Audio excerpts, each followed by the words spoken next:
राधे राधे। आप सबको स्वागत है हमारे चैनल संस्कृति वीडियोस में। पिछ, पिछली वीडियोस में हमने सुने थे श्रीमद् भगवत महापुराण के द्वितीय अध्याय तक। आज सुनेंगे तृतीय अध्याय, भक्ति के कष्ट की निवृत्ति। नारद जी कहते हैं, अब मैं भक्ति, ज्ञान और वैराग्य को स्थापित करने के लिए प्रयत्न पूर्वक श्री सुखदेव जी को कहे हुए भागवत शास्त्र की कथा द्वारा उज्जवल ज्ञान यज्ञ करूँगा। यह यज्ञ मुझे कहाँ करना चाहिए, आप इसके लिए कोई स्थान बता दीजिए। आप लोग वेद के परागमी हैं, इसीलिए मुझे इस सुख शास्त्र की महिमा सुनाइए। यह भी बताइए कि श्रीमद् भगवत की कथा कितने दिनों में सुनानी चाहिए और उसके सुनने की विधि क्या है। सनकादि बोले, नारद जी आप बड़े विनीत और विवेकी हैं, सुनिए हम आपको ये सब बातें बताते हैं। हरिद्वार के पास आनंद नाम का एक घाट है, जहाँ उनके अनेक ऋषि रहते हैं तथा देवता और सिद्ध लोग भी उसका सेवन करते हैं। भांति भांति के वृक्ष और लताओं के कारण वह बड़ा सघन है और वहाँ बड़ी कोमल नवीन बालू बिछी हुई है। वह घाट बड़ी ही सुरम्य और एकांत प्रदर्शन में वहाँ हर समय सुनहले कमलों की सुगंध आया करती है। उसके आसपास रहने वाले सिंह, हाथी आदि परस्पर विरोधी जीवों के चित्त में भी वैरभाव नहीं है। वहाँ आप बिना किसी विशेष प्रयत्न के ही ज्ञान यज्ञ आरंभ कर दीजिए। उस स्थान पर कथा में अपूर्व रस का उदय होगा। भक्ति भी अपनी आँखों के ही सामने निर्बल और जराजीर्ण अवस्था में पड़े हुए ज्ञान और वैराग्य के साथ लेकर वहाँ आ जाएगी। क्योंकि यहाँ श्रीमद् भगवत की कथा होती है, वहाँ ये भक्ति आदि अपने आप पहुँच जाते हैं। कहाँ कामनाओं में कथा शब्द पढ़ने से ही ये तीनों तरुण हो जाएंगे। सूत जी कहते हैं, इस प्रकार कहकर नारद जी के साथ सनकादि श्री भगवत कथामृत का पान करने के लिए वहाँ से तुरंत गंगा तट पर चले गए। जिस समय वे तट पर पहुँचे, भूलोक, देवलोक और ब्रह्मलोक सभी जगह इस कथा का हल्ला हो गया। जो जो भगवत कथा के रसिक विष्णु भक्त थे, वे सभी श्रीमद् भगवत कथामृत का पान करने के लिए सबसे आगे दौड़ दौड़ कर आने लगे। भृगु, वशिष्ठ, च्यवन, गौतम, मधातिथि, देवल, देवरात, परशुराम, विश्वामित्र, शकल, मार्कंडेय, दत्तात्रेय, पिप्पलाद, योगेश्वर, व्यास और पराशर, छायाशुक्र, जाजली और जीहो आदि सभी प्रधान मुनिगण अपने अपने पुत्र, शिष्य और स्त्रियों के समेत बड़े प्रेम से वहाँ आए। इनके सिवा वेद, वेदांत, उपनिषद, मंत्र, तंत्र, शास्त्र, पुराण और 6 शास्त्र भी मूर्तिमान होकर वहाँ उपस्थित हुए। गंगा आदि नदियाँ, पुष्कर आदि सरोवर, कुरुक्षेत्र आदि समस्त क्षेत्र, सारी दिशाएं, दंडक आदि वन, हिमालय आदि पर्वत तथा देव, गंधर्व और दानव आदि सभी कथा सुनने चले आए। जो लोग अपने गौरव के कारण नहीं आए, महर्षि भृगु उन्हें समझा बुझा कर ले आए। तब कथा सुनने के लिए दीक्षित होकर श्री कृष्ण परायण सनकादि नारद जी के दिए हुए श्रेष्ठ आसन पर विराजमान हुए। उस समय सभी श्रोताओं ने उनकी वंदना की। श्रोताओं में वैष्णव, वैराग्य सन्यासी और ब्रह्मचारी लोग आगे बैठे और उन सबके आगे नारद जी विराजमान हुए। एक और ऋषिगण और एक और देवता, एक और वेद और उपनिषद तथा एक और तीर्थ बैठे और दूसरी ओर स्त्रियों बैठी। इस समय सब और जय जयकार, नमस्कार और शंखों के शब्द होने लगा और अबीर, गुलाल, खिल एवं फूलों की खूब वर्षा होने लगी। कई देवश्रेष्ठ तो विमानों पर चढ़कर वहाँ बैठे हुए सब लोग पर कल्प वृक्ष के पुष्पों की वर्षा करने लगे। सूत जी कहते हैं, इस प्रकार पूजा समाप्त होने पर जब सब लोग एकाग्रचित होकर तब सनकादीश ऋषि महात्मा नारद के श्रीमद् भगवत का महात्मा स्पष्ट करके सुनाने लगे। सनकादि ने कहा, अब हम आपको इस भागवत शास्त्र की महिमा सुनाते हैं। इसके श्रवण मात्र से मुक्ति हाथ लग जाती है। श्रीमद् भगवत की कथा सदा सर्वदा सेवन आस्वादन करना चाहिए। इसके श्रवण मात्र से श्रीहरि हृदय में आ विराजते हैं। इस ग्रंथ में 18,000 श्लोक और 12 स्कंद हैं तथा श्री सुखदेव और राजा परीक्षित का संवाद है। आप यह भगवत शास्त्र ध्यान देकर सुनिए। यह जीव तभी तक अज्ञानवश इस संसार चक्र में भटकता है जब तक क्षण भर के लिए भी कानों में इस सुख शास्त्र का कथा नहीं पड़ती। बहुत से शास्त्र और पुराण सुनने से क्या लाभ है? इससे तो व्यर्थ का भ्रम बढ़ता है। मुक्ति देने के लिए तो एकमात्र भगवत शास्त्र ही गरज रहा है। जिस घर में नित्य प्रति श्रीमद् भगवत की कथा होती है वह तीर्थरूप हो जाता है और जो लोग उसमें रहते हैं उनके सारे पाप नष्ट हो जाते हैं। हजारों अश्वमेध और सैकड़ों वाजपेय यज्ञ इस सुख शास्त्र की कथा का 16वां अंश भी नहीं हो सकते। तपोधनों, जब तक लोग अच्छी तरह श्रीमद् भगवत का श्रवण नहीं करते तभी तक उनके शरीर में पाप निवास करते हैं। फल की दृष्टि से इस सुख शास्त्र की कथा की समता गंगा, गया, काशी, पुष्कर या प्रयाग कोई तीर्थ भी नहीं कर सकता। यदि आपको परम गति की इच्छा हो तो परम सुख से ही श्रीमद् भगवत के आधे अथवा चौथाई श्लोक का भी नित्य नियम पूर्वक पाठ कीजिए। ओंकार, गायत्री, पुरुष सूक्त, तीनों वेद, श्रीमद् भागवत, ओम नमो भगवते वासुदेवाय, यह 12 अक्षर मंत्र 12 मूर्तियों वाले सूर्य भगवान, प्रयाग स्वरूप, काल, ब्रह्मांड, अग्निहोत्र, गौ, 12 तिथि, तुलसी, बसंत ऋतु और भगवान पुरुषोत्तम, इन सब में विद्यमान लोग वस्तु कोई अंतर नहीं मानते। जो पुरुष अहनिश अर्थ साहित्य श्रीमद् भगवत शास्त्र का पाठ करता है उसके करोड़ों जन्मों का पाप नष्ट हो जाता है। इसमें तनिक भी संदेह नहीं है। जो पुरुष नित्य प्रिय भगवत का आधा या चौथाई श्लोक भी पढ़ता है इसे राजस्व और अश्वमेध यज्ञ का फल मिलता है।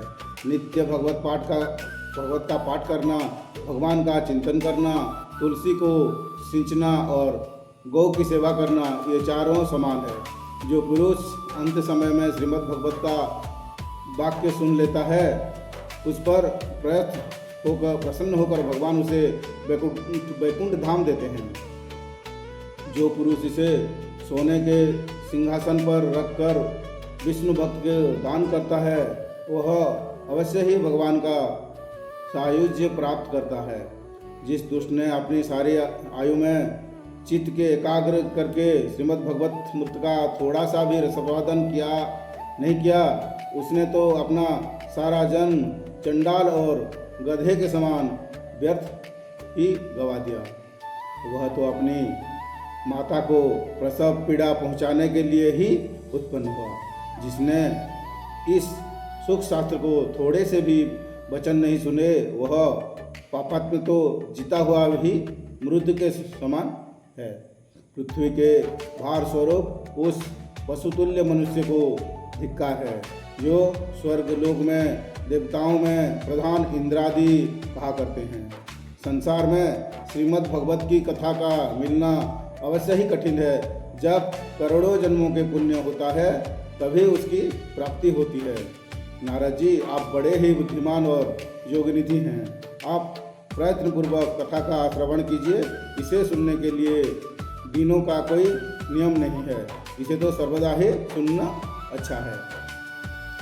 इसे सत्य भाषण और ब्रह्मचर्य पालन पूर्वक सर्वदा ही सुनना श्रेष्ठ माना गया है। किंतु कलियुग में ऐसा होना कठिन है। इसीलिए इसकी सुखदेव जी ने जो विशेष विधि बताई है वह जान लेना चाहिए। कलियुग में बहुत दिनों तक चित्त की वृत्तियों को वश में रखना, नियमों में बंधे रहना और किसी उस पुण्य कार्य के लिए दीक्षित रहना कठिन है। इसीलिए सप्ताह श्रवण की विधि है। श्रद्धापूर्वक कभी भी श्रवण करने से अथवा माघ मास में श्रवण करने से जो फल होता है वही फल श्री सुखदेव जी ने सप्ताह श्रवण में निर्धारित किया है। मन के असंयम, रोगों की बहुलता और आयु की अल्पता के कारण तथा कलियुग में उनको दोषी की संभावना से ही सप्ताह श्रवण का विधान किया गया है। जो फल तप, योग और समाधि के से भी प्राप्त नहीं हो सकता वह सर्वाग्र रूप में सप्ताह श्रवण से सहज में ही मिल जाता है।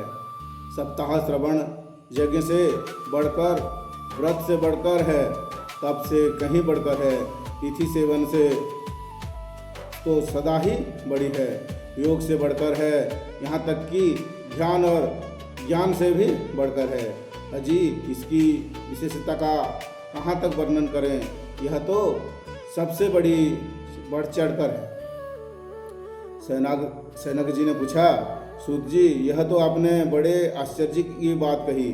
अवश्य ही यह भगवत पुराण योगवेत्ता ब्रह्मा जी के भी आदिकरण श्री नारायण का निरूपण करता है, परंतु यह मोक्ष प्राप्ति में ज्ञान आदि सभी साधनाओं को तिरस्कार करके इस युग में उसने भी कैसे बढ़ गया। सूत जी ने कहा, सैनक जी जब भगवान श्री कृष्ण इस परम धाम को छोड़कर अपने नित्य धाम जाने लगे तब उनके मुखर बिंदस से एकादश स्कंद का ज्ञानोपदेश सुनकर ही उद्धव